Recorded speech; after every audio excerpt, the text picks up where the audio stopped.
पुढची बातमी पाहूयात। काँग्रेस संसदीय पक्षाच्या अध्यक्ष सोनिया गांधी यांनी चालू असलेल्या विद्यार्थी आंदोलनावरून पंतप्रधान नरेंद्र मोदी यांच्या नेतृत्वाखालील केंद्र सरकारवर जोरदार टीका केलेली आहे। एका वृत्तपत्रात प्रसिद्ध झालेल्या लेखात सोनिया गांधी यांनी सरकारवर टीका केली। उत्तरदायित्व आणि शिक्षण सुधारणांची मागणी करणाऱ्या तरुणांना संवादाऐवजी सरकारनं भ्याडपणा आणि क्रूरतेने उत्तर दिलंय। विद्यार्थ्यांवर करण्यात आलेल्या पोलीस कारवाईचा उल्लेख सोनिया गांधी यांनी काळा दिवस म्हणून केलेला आहे। लाठीमार, अश्रुधूर आणि पेलेट गनच्या वापरामुळे अनेक विद्यार्थी गंभीर जखमी झाले। आंदोलनानंतर घरी परतणाऱ्या विद्यार्थ्यांना देखील सोडलं गेलं नाही, असा आरोपही त्यांनी केलाय।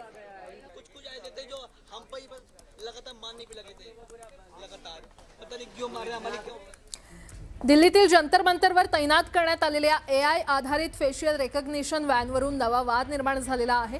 नागरिकांचा बायोमेट्रिक डेटा कोणत्या कायद्यानुसार गोळा केला जातो, हा डेटा कुठून मिळतो आणि त्याचा वापर कसा होणार, असे 3 गंभीर प्रश्न आंदोलकांनी प्रशासनाला विचारलेत। दरम्यान कायदा आणि व्यवस्था राखण्यासाठी आणि संभाव्य उपद्रवी घटकांची ओळख पटवण्यासाठीच या तंत्रज्ञानाचा वापर होत असल्याचं स्पष्टीकरण दिल्ली पोलिसांनी दिलंय। सीजेपीनं आज देशव्यापी आंदोलनाचं आवाहन केल्याच्या पार्श्वभूमीवर केंद्रीय गृह मंत्रालयानं सर्व राज्य आणि केंद्रशासित प्रदेशातील पोलीस यंत्रणांना सतर्क राहण्याचे निर्देश दिलेत। केंद्रीय सुरक्षा दलांनाही हाय अलर्टवर ठेवण्यात आलेला आहे। दरम्यान गुप्तचर यंत्रणांच्या मल्टी एजन्सी सेंटरला मिळालेल्या माहितीनुसार आंदोलनाच्या आड देशविरोधी शक्ती अप्रिय घटना घडवण्याचा प्रयत्न करू शकतात, असा इशारा देण्यात आलेला आहे। त्यामुळे देशभरात सुरक्षा व्यवस्था अधिक कडक करण्यात आली असून संवेदनशील भागांवर विशेष लक्ष ठेवण्यात येत आहे।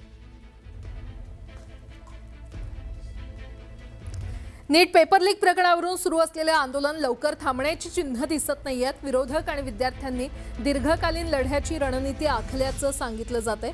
दुसरीकडे विद्यार्थ्यांचं आंदोलन आणि घोषणांचा परिणाम आणि जनतेची प्रतिक्रिया लक्षात घेऊन पुढील पावलं उचलण्याची तयारी केंद्र सरकार करतंय, अशी माहिती सूत्रांनी दिलेली आहे। मात्र केंद्रीय शिक्षण मंत्री धर्मेंद्र प्रधान यांच्या राजीनाम्याची मागणी हा तोडगा काढण्यातील सर्वात मोठा अडथळा ठरत असल्याचं राजकीय वर्तुळात मानलं जातंय। त्यामुळे शिक्षण मंत्र्यांच्या राजीनाम्यावरून पेच अजूनही कायम असल्याचं दिसतंय।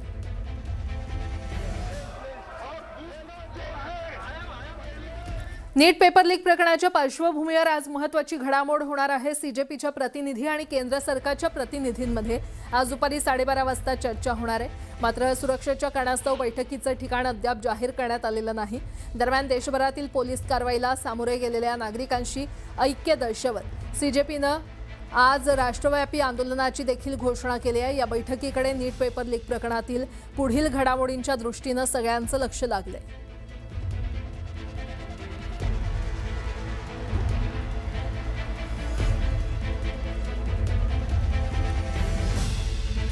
आता एक मोठी बातमी, जंतर मंतर आंदोलनाबाबत बैठकीत सध्या चर्चा होत आहे। पंतप्रधान नरेंद्र मोदी आणि केंद्रीय मंत्री डॉक्टर जितेंद्र सिंह यांची बैठक सुरू झालेली आहे। दिल्लीमध्ये पंतप्रधान नरेंद्र मोदी आणि केंद्रीय मंत्री डॉक्टर जितेंद्र सिंह यांच्यामध्ये महत्त्वाची बैठक सुरू आहे। अधिक माहिती घेऊयात। माझे सहकारी प्रशांत लीला रामदास आपल्यासोबत जोडले गेलेले आहेत। प्रशांत, बैठक सुरू झाली असल्याचं कळतंय, विविध मुद्द्यांवर चर्चा होत आहे, काय अपडेट?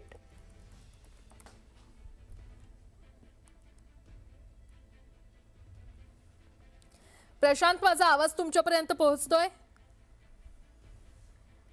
तर बहुधा काही तांत्रिक कारणांमुळे त्यांचा आवाज आपल्यापर्यंत पोहोचत नाहीये। मात्र मोठी बातमी आपण पाहतोय।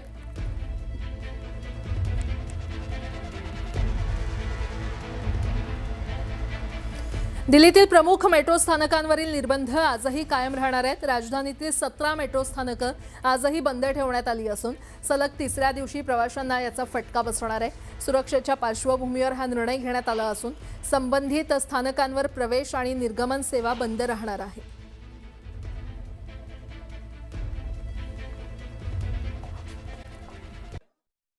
बैठक होणार आहे। पंतप्रधान मोदींच्या अध्यक्षतेखाली ही बैठक होणार आहे आणि या बैठकीत पेपर फुटी संदर्भात कठोर निर्णयाबाबत चर्चा होण्याची शक्यता आहे।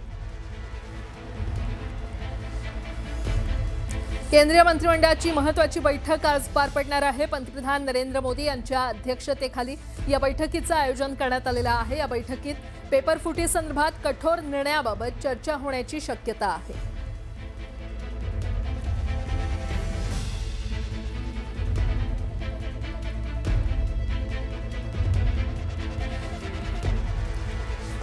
शिक्षण मंत्री धर्मेंद्र प्रधान यांच्या राजीनाम्यासाठी आता विरोधक आक्रमक झालेले आहेत। आजही संसद भवनाच्या परिसरात विरोधकांनी आंदोलन केलं। विद्यार्थ्यांवर लाठीचार्ज करणाऱ्या पोलिसांवर कारवाई करावी आणि विद्यार्थ्यांची माफी मागावी अशी मागणी विरोधकांकडून करण्यात आलेली आहे।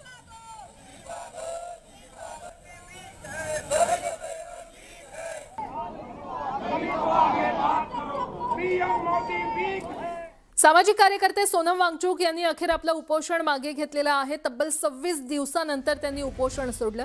केंद्रीय मंत्री जे.पी. नड्डा आणि डॉक्टर जितेंद्र सिंह यांच्या उपस्थितीत वांगचूक यांनी उपोषणाची सांगता केली। या निर्णयामुळे सुरू असलेल्या आंदोलनाला महत्त्वाचं वळण प्राप्त झालं असून पुढील चर्चेकडे आता सगळ्यांचं लक्ष लागलंय।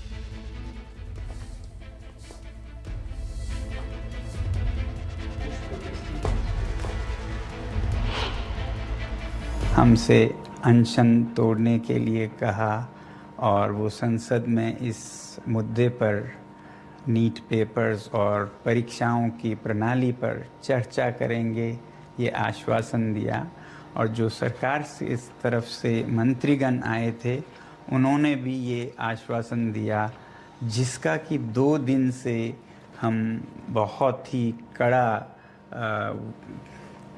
क्या कहेंगे, एक तरह का बार्गेन चल रहा था कि मुझे आश्वासन चाहिए और लिखित में चाहिए, और इसमें 2 दिन लगे और मुझे इसलिए अनशन पर 2 दिन और बैठना पड़ा। और ज़्यादा भी बैठ जाता तो आखिर में आज उन्होंने लिखकर आश्वासन दिया है। शांततापूर्ण आंदोलनामध्ये सहभागी असलेले आणि 20 जुलैच्या संसदेवरील मार्चमध्ये सहभागी झालेल्यांवर गुन्हे दाखल न करण्याबाबत सरकार सकारात्मक असल्याचं केंद्रीय मंत्री जे.पी. नड्डा यांनी सांगितले। पेपर लीक रोखण्यासाठी कडक कायदा, परीक्षा व्यवस्थेत सुधारणा आणि संसदेत सखोल चर्चा करण्याचं आश्वासन देखील त्यांनी दिलं।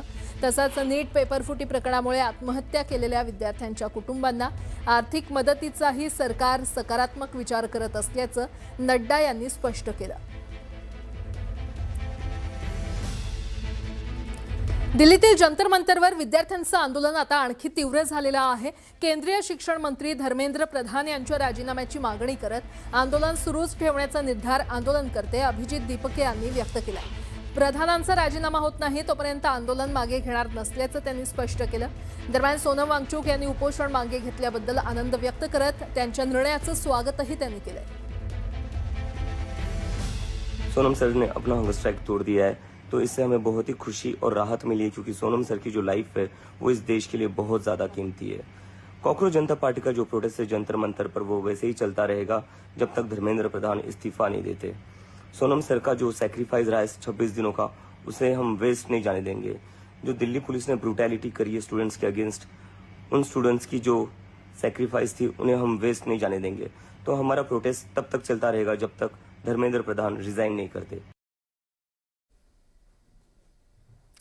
काँग्रेस संसदीय पक्षाच्या अध्यक्ष सोनिया गांधी यांनी चालू असलेल्या विद्यार्थी आंदोलनावरून पंतप्रधान नरेंद्र मोदी यांच्या नेतृत्वाखालील केंद्र सरकारवर जोरदार टीका केलेली आहे। एका वृत्तपत्रात प्रसिद्ध झालेल्या लेखात सोनिया गांधी यांनी सरकारवर टीका केली आहे। उत्तरदायित्व आणि शिक्षण सुधारण्याची मागणी करणाऱ्या तरुणांना संवादाऐवजी सरकारने भ्याडपणा आणि क्रूरतेने पर्वतीय क्षेत्रों, विषम परिस्थितियों और प्रतिकूल मौसम की परवाह न करते हुए अद्वितीय वीरता और अटूट संकल्प का परिचय दिया और अपना सर्वोच्च बलिदान देकर देश की अखंडता और संप्रभुता की रक्षा की। संपूर्ण राष्ट्र मातृभूमि की रक्षा में अपना सर्वोच्च न्योछावर करने वाले अमर शहीदों का सदैव ऋणी रहेगा। ये सदन उन वीर शहीदों के परिजनों के प्रति अपनी गहरी संवेदना, सम्मान और कृतज्ञता व्यक्त करता है। अब सदन कारगिल के अमीर शहीदों की पवित्र स्मृतियों में मौन रहेगा।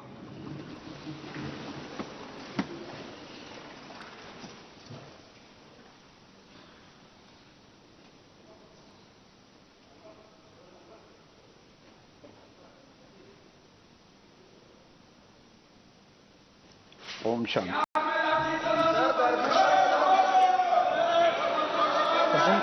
प्रश्नकाल। मैंने पूर्व में व्यवस्था दी थी कि प्रश्नकाल सबसे महत्वपूर्ण समय होता है और हमारे माननीय सदस्यगण सरकार से सवाल पूछते हैं, जवाबदेही भी तय करते हैं और अपने क्षेत्र की अपेक्षाएं, आकांक्षाएं, चुनौतियों, कठिनाइयों को भी सदन में प्रश्नकाल के माध्यम से उठाते हैं। मेरा आपसे आग्रह है कि आप प्रश्नकाल में सहयोग करें। आप जिस विषय पर भी चर्चा करना चाहते हैं, नियमों के तहत उस विषय पर चर्चा की अनुमति दी जाएगी। ये मैंने कल भी कहा था, पुनः आप लोगों से आग्रह करता हूं। मेरा आप लोगों से आग्रह है कि सदन को चलाने में सहयोग करें, सदन में गतिरोध पैदा न करें। सदन संवाद, चर्चा, सहमति, असहमति, चिंताओं और मुद्दों को उठाने वाला सदन होता है। मेरा आपसे आग्रह है कि आप सहयोग करेंगे। सदन नहीं चलाना चाहते, सदन की कार्रवाई आज 12 बजे तक के लिए स्थगित की जाती है। तर लोकसभेचं कामकाज 12 वाजेपर्यंत स्थगित करण्यात आलेलं आहे। लोकसभेचं कामकाज सुरू होताच विरोधकांनी गोंधळ घालायला सुरुवात केली। महिला, बाल, युवा और खेल संबंधी संसदीय स्थायी समिति के निम्नलिखित प्रतिवेदन हिंदी तथा अंग्रेजी में प्रस्तुत करता हूं।